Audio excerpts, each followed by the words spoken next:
we've seen sessions, some more vigorous than the other, but yesterday we got to a level, just to take the very last first, there's much more meat to this particular bone, where the Senate President had to take the quote-unquote extreme measure of rising to his feet in order to get some audience. And even then, it wasn't very easy.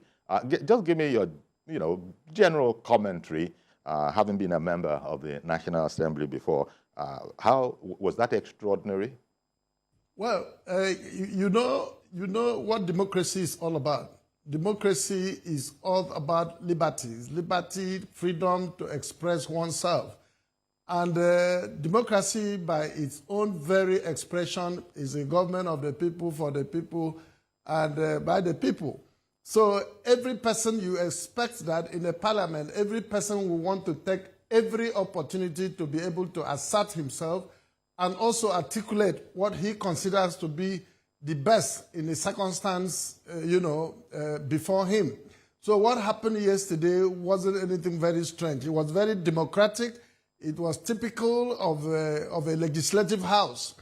But the issue is how the leadership of the House, the leadership of the Senate, the chairman of the session and the Senate president was able to rise into it is another chapter for leadership.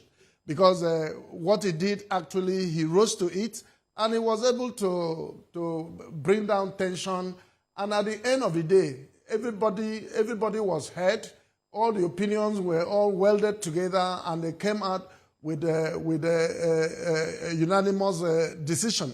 And that's what democracy is all about, and leadership. Indeed. Well, so you're saying it's not extraordinary.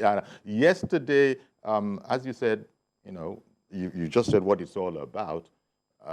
It's just that, we take examples, I imagine, the youth among us, the school children, take example, and we're talking here about distinguished senators. So you sort of, I suppose from what you've explained, it can't be done like that. I mean, almost like automatic, that whatever the boisterousness in the House, by the time the chairman rises to his feet, which he doesn't do very often, somehow it's like not every senator got the memo. In fact, Mr. President opined that, well, not so much opined as commented that he was going to read the particular, I think, was it a rule? Yeah, he was going to read the particular rule for those that might not have gone through it. So do you think that the Nigerian public is, quote-unquote, overdoing it a bit when they expect these distinguished ladies and gentlemen to behave in that kind of a manner where you say that only in the National Assembly can you get that level of compliance, and it's just rule-bound? Yeah. The thing you must know is that the practice and procedures in any parliament is not something that is an everyday thing in the street. So you don't expect everybody to understand the procedure, practice, and the conduct in any parliament. Legislative House, as a matter of fact, is sacred to the extent that its own rules and regulations are not well known to the public, largely because our democracy is still very new, is still taking its roots.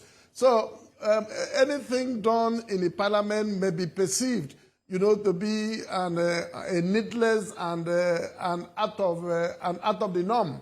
But that is not the issue. The issue is that Legislative House is where people are expected to vent their anger. People are expected. There's this Eyiboh adage that when two brothers enter into a room and they come out smiling, be assured that there is no peace. But when they go into the room and they come out still showing signs of altercation, there is peace. Because the ability, remember, these people are representing the various districts and constituencies, and they are doing any and everything to protect. Like in the case of yesterday, it was an issue bordering on the integrity and the respect of the legislature when it comes to the issue of executive legislature relationship. That was actually the issue at stake. and how it was being managed, I expect the public, all of us in the public, to be able to give these people the benefit of the doubt. They are human beings in the first place, and coming from various orientations. So those orientations would definitely influence the attitude and conduct of individuals within the province of legislative house. So there was nothing very strange. There was nothing very new. At the end of the day, they were still doing what they were supposed to do as senators, and in respect of the procedure for screening of ministerial nominees. So yes. what they were doing is not out of place. They should be given the benefit of the doubt.